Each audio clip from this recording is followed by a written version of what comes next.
Hi viewers, welcome to our channel. ప్రస్తుతం మనతో పాటు సీనియర్ జర్నలిస్ట్ దాము బాలా సర్నర్ వారితో మాట్లాడదాం. నమస్కారం sir. Sir, Bollywood heroine Jethwani కేసులో ఒక కొత్త అప్డేట్ వచ్చింది సార్. అది ఎవరైతే పోలీసులు అధికారులు ఉన్నారో వాళ్ళు ఇబ్బంది పెట్టారు కదా, వాళ్ళు ఇప్పుడు అప్రూవర్స్గా మారిపోయారు అని అంటున్నారు. ఇప్పుడు దీనివల్ల సజ్జలకు కానీ లేకుంటే జగన్మోహన్ రెడ్డి గారికి ఏమన్నా ఇబ్బంది ఏర్పడే ఛాన్స్ ఉందా? అసలు వీళ్ళు ఎందుకు అప్రూవర్గా మారాల్సిన అవసరం వచ్చింది? వాళ్ళు ఏం చెప్తున్నారు సార్? అసలు అంటే మామూలుగా ఈ ఒక హై ప్రొఫైల్ కేసుల్లో జనరల్గా మనం కానీ పరిశీలిస్తే ఈడీ కావచ్చు, సిబిఐ కావచ్చు, లేకపోతే మిగతా ఇన్వెస్టిగేటివ్ ఏజెన్సీలు కావచ్చు, వీళ్ళందరూ చేసే దాంట్లో ఒక మోడస్ ఆపరెండి కామన్గా ఒకటి ఉంటుంది. మోడస్ ఆపరెండి అంటే మెథడ్. ఆ కామన్ మెథడ్ ఏంటంటే దాంట్లో ఫిజికల్ సాక్ష్యాలు ఉండవు, ఆ తర్వాత మెటీరియల్ ఎవిడెన్స్ ఉండదు. కాబట్టి ఏం చేస్తారంటే అందులో కొంతమందిని అప్రూవర్లుగా మార్చుకోవడం, అప్రూవర్ స్టేట్మెంట్ని బేస్ చేసుకొని ఎవరినైతే తాము అరెస్ట్ చేయాలనుకుంటున్నారో వాళ్ళ పేర్లు అప్రూవర్ దగ్గర చెప్పించి వాళ్ళని అరెస్ట్ చేయడం. మనకి వివేకానంద రెడ్డి హత్య కేసులో అదే కనబడుతుంది. వాడిని దస్తగిరిని అప్రూవర్గా మార్చుకొని దస్తగిరి చెప్పిన దాన్ని బట్టి మిగతా వాళ్ళ మీద కేసులు పెట్టారు. అట్లాగే మనకి ఢిల్లీ లిక్కర్ స్కామ్లో కూడా అదే కనబడుతుంది. సాక్షాత్తు సుప్రీంకోర్టే మొన్న కవితకు బెయిల్ ఇస్తున్నప్పుడు మీరు అప్రూవర్ల స్టేట్మెంట్లు తీసుకొని ఎలా అరెస్ట్ చేస్తారు వితౌట్ కాంక్రీట్ మెటీరియల్ ఎవిడెన్స్ అని కూడా సుప్రీంకోర్టు కామెంట్ చేసింది. అంటే ఇది ఒక మోడస్ ఆపరెండి. ప్రత్యర్థుల్ని మనం వేధించాలనుకున్నప్పుడు వాళ్ళ ఆ కేసులో ఉన్న వాళ్ళని నయానో భయానో బెదిరించి వాళ్ళని అప్రూవర్గా మార్చుకొని వాళ్ళు చెప్పినారని చెప్పి మిగతా మీద కేసు పెట్టడం అనేది జరుగుతుంది. ఇప్పుడు జత్వానీ, కాదంబరి జత్వానీ మనం ఆల్రెడీ చెప్పుకున్నాం. కాదంబరి జత్వానీ ముంబై బేస్డ్ హీరోయిన్, తెలుగులో ఆట అనే సినిమాలో చేసింది. సో ఆమె 3-4 భాషల్లో వచ్చేసింది. వాళ్ళ నాన్న నేవీలో ఆఫీసరు నరేంద్ర కుమార్, వాళ్ళమ్మ ఆశ, ఆమె ఆర్బీఐ మేనేజరు. అలాగే పెద్ద ఫ్యామిలీ. వాళ్ళ అన్న దుబాయ్లో ఉంటాడు, అంబరీష్ జత్వానీ. సో ఒక పెద్ద ఫ్యామిలీ వాళ్ళది. ఆమెకు ఈ సజ్జన్ జిందాల్ ఎవరైతే JSW steel and other commodities ఉన్నాయో, మల్టీ బ్రాండ్, అది మల్టీ బ్రాండ్ కంపెనీ, మల్టీ కంట్రీస్లో కూడా ఉంటుంది, అనేక దేశాల్లో కూడా వాళ్ళది ఉంటుంది. సో అటువంటి అతి పెద్ద కంపెనీలో అదొకటి. ఆ కంపెనీ చైర్మన్ ఆయన జిందాల్, ఆయన సజ్జన్ జిందాల్కి ఈమెకి ఏదో ఉందని సజ్జన్ జిందాల్ మీద ఈమె కేసు పెట్టింది. ముంబైలో బాంద్రా కుర్లా కాంప్లెక్స్ అంటారు, బిఎస్కే కాంప్లెక్స్, అక్కడే కేసు పెట్టింది. దాంతో జిందాల్ జగన్ అప్రోచ్ అయ్యాడని, జగన్ ఆల్రెడీ ఇక్కడ ఈ అమ్మాయితో ఎవరికి సంబంధంలో చూస్తే కుక్కల విద్యాసాగర్ అని గతంలో వైసీపీ తరఫున పోటీ చేసిన అతన్ని పట్టుకుంటే అతనికి ఈ అమ్మాయికి మధ్య కూడా సంబంధం ఉంది. ఇతన్ని ఆమె గత కొంతకాలంగా పెళ్లి చేసుకోమని వేధిస్తుంది, ఇతని దగ్గర డబ్బులు లాగింది అనేది కూడా ఒక కథనం. ఇదంతా కూడా ప్రూవ్ అయితే కాలేదు. ఇప్పుడు నేను చెప్పిందంతా కూడా ఆరోపణలు, మనకి పబ్లిక్ డొమైన్లో ఉన్న సమాచారం. సో జగన్ ఏం చేశాడంటే సజ్జలకు అప్పగించాడు. సజ్జల ఈ కుక్కల విద్యాసాగర్ని పట్టుకొని, అతనికి కూడా పర్సనల్గా ఏమా మీద కోపం ఉంది కాబట్టి అతనికి తెలిసిన చంద్రశేఖర్ అనుకుంటా అతని పేరు, ఒక అతను పట్టుకొని అతను ఒక ల్యాండ్ జత్వానికి అమ్మడానికి ప్రయత్నించినట్టు, జత్వాని 5 లక్షలు ఇస్తానని చెప్పి ఇవ్వనట్టు ఎగ్గొట్టినట్టు. సో ఆ రకంగా జత్వాని మీద చీటింగ్ కేసు ఒకటి పెట్టారు. పెట్టగానే పోలీసులు కేసు పెట్టక ముందే 2 రోజుల ముందే ముంబైకి టికెట్లు బుక్ చేసుకున్నారని, సో ఇక్కడ నుంచి ఫ్లైట్లో ముంబైకి వెళ్ళి ఆమెను తీసుకొచ్చి ఇక్కడ అక్రమంగా గెస్ట్ హౌస్లు పెట్టుకొని టార్చర్ చేశారని, తర్వాత కోర్టు ద్వారా అమ్మాయిని 42 రోజులు జైల్లో పెట్టారని, వేధించారని వార్తలు వచ్చాయి. ఇవన్నీ చేసింది ఎవరు అంటే అప్పుడు ఇంటెలిజెన్స్ ఆఫీసర్గా ఉన్న రామాంజనేయులు, తర్వాత సిపి కమిషనర్ ఆఫ్ పోలీస్గా ఉన్న క్రాంతిరాణి టాటా, డిఎస్పీగా ఉన్న విశాల్ గున్ని, ఈ 3 ఆఫీసర్లు, వీళ్ళతో పాటు సిఐలు ఎస్ఐలు ఉన్నారు. ఇప్పుడు ఈ కొత్తగా వస్తున్న అప్డేట్ ఏంటంటే ఈ సిఐలు ఎస్ఐలు ఈ కేసులో అప్రూవల్గా మారిపోయారని. ఆల్రెడీ దీని మీద స్రవంతి రాయ్ అనే ఒక ఏఎస్పీని విచారణ జరపమని చంద్రబాబు ఆదేశించాడు. ఆమె విచారణ జరిపి ఇప్పుడు ఒక ప్రాథమిక నివేదిక సబ్మిట్ చేసినట్టుగా తెలుస్తుంది.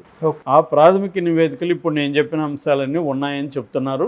సో ఈ నివేదిక వచ్చిన తర్వాత పోలీసులు కింది స్థాయిలో, ఎందుకంటే డీల్ చేసిందంతా ఎస్ఐలు సిఐలే డీల్ చేస్తారు కదా, సో వీళ్ళు ఇప్పుడు అప్రూవల్గా మారిపోయారని, వీళ్ళు అసలు విషయాలు చెప్పారని, ముందే కేసు పెట్టక ముందే తాము ముంబైకి టికెట్లు బుక్ చేసుకున్నామని, దీనికి ఈ ఆపరేషన్కి దాదాపు 2 లక్షలు ఖర్చు పెట్టామని చెప్తున్నారు. మామూలుగా అయితే ఒక చీటింగ్ 5 లక్షల చీటింగ్ కేసులో 2 లక్షలు ఖర్చు పెట్టి పోలీసులు వెళ్తారా అక్కడికి అనేది ఒకటి. రెండోది, ఎవరైతే కంప్లైంట్ ఇచ్చారో ఆ చంద్రశేఖర్ అనుకుంటా, అతను నేను అసలు ఆ అమ్మాయి నాకు సంబంధమే లేదు, నేను ఆమె నాకు అప్పు ఏం లేదు, నేను కేసు పెట్టలేదు, నా పేరు ఉపయోగించుకొని మా ఆధార్ కార్డులు పెట్టుకొని కుక్కల విద్యాసాగరే దొంగ కేసు పెట్టాడని అతను చేతులు ఎత్తేసాడు. ఓకే.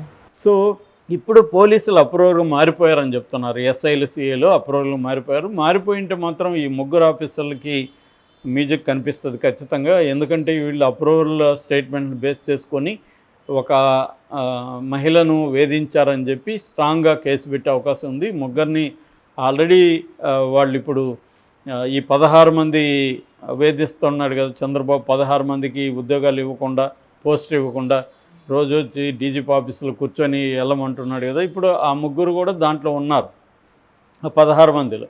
సో ఇప్పుడు ఈ కేసు పెట్టి వాళ్ళని ఈ కేసులో కానీ స్ట్రాంగ్గా ఈ వాంగ్మూలాల ద్వారా, అప్రూవల్గా మారిన వాంగ్మూలాల ద్వారా కానీ చేయగలిగితే మాత్రం వాళ్ళకి ఇబ్బంది అవుతుంది.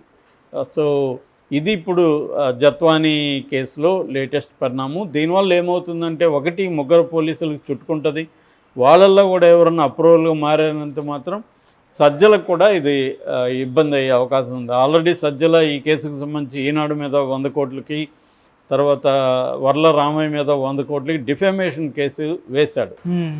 సో మరోవైపు ఏమో సజ్జల తెలుగుదేశం వాళ్ళు కుమ్మక్కయ్యారని ఇంకొక న్యూస్ కూడా మధ్యలో అవుతుంది. అందుకనే సజ్జల కానీ, సజ్జల రామకృష్ణారెడ్డి కానీ, వాళ్ళ కొడుకు సజ్జల భార్గవరెడ్డి కానీ ఎస్కేప్ అవ్వగలిగారంటే దానికి కారణం వాళ్ళు కోవర్ట్లుగా ఉన్నారని వైసీపీని సపోర్ట్ చేసే మీడియాలోనే వార్తలు వచ్చాయి.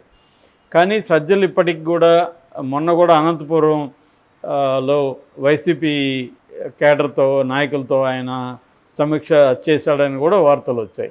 సో ఏదేమైనా సజ్జల రోల్ పట్ల ఒక కన్ఫ్యూజన్ అయితే ఉంది. సో ఇప్పుడు చంద్రబాబు ఓన్లీ పోలీస్ ఆఫీసర్ల వరకే పరిమితం అయిపోయి ఈ ముగ్గురు పోలీస్ ఆఫీసర్లని పనిష్ చేయాలి అనేది చూస్తాడా ఈ కేసును ఉపయోగించుకొని?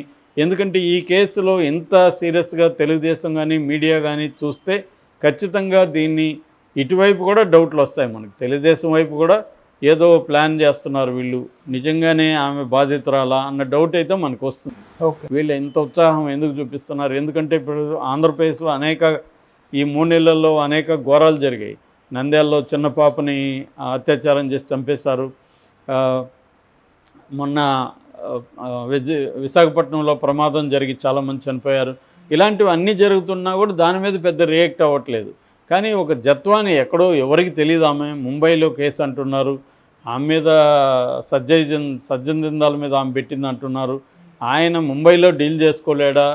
అంత మల్టీబిలియనీరు ఆయన మేనేజ్ చేసుకోలేడా ఒక చిన్న కేసును? ఆయన జగన్ అడగాల్సిన పరిస్థితి ఆయనకు ఉందా? ఇలాంటి అనేక డౌట్లు అయితే ఈ కేసులో ఉన్నాయి.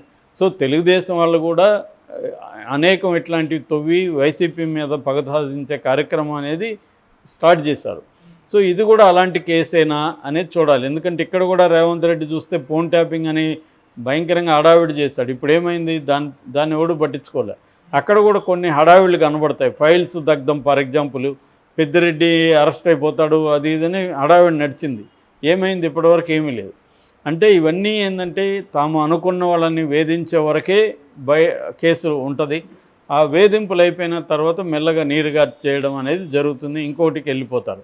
అదొకటి. రెండవది ఏంటంటే తాము ఇచ్చిన హామీల్ని నెరవేర్చలేని పరిస్థితి ఉన్నప్పుడు డైవర్షన్ కోసం కూడా ఇలాంటి డ్రామాలు మీడియా అండ్ పార్టీ రెండు కలిసి తీసుకొస్తుంటారు. అది జగన్ కూడా బ్రహ్మాండంగా డైవర్షన్ పాలిటిక్స్ చేశాడు. ఇప్పుడు తెలుగుదేశం కూటమి కూడా అదే పని చేస్తుంది. ఇక్కడ కూడా కాంగ్రెస్ కూడా వీళ్ళు ఇచ్చిన హామీలు నెరవేర్చలేనప్పుడు ఈ ఫోన్ ట్యాపింగ్ లాంటివి తీసుకొస్తుంటారు. ఇవి కామన్గా అన్ని పార్టీలు కూడా చేసే టాక్టిక్సే. కాబట్టి జత్వానీ కేసులో ఈ ముగ్గురు పోలీసులను అయితే మాత్రం వేధించే అవకాశం ఉంది ఈ అధికారుల్ని.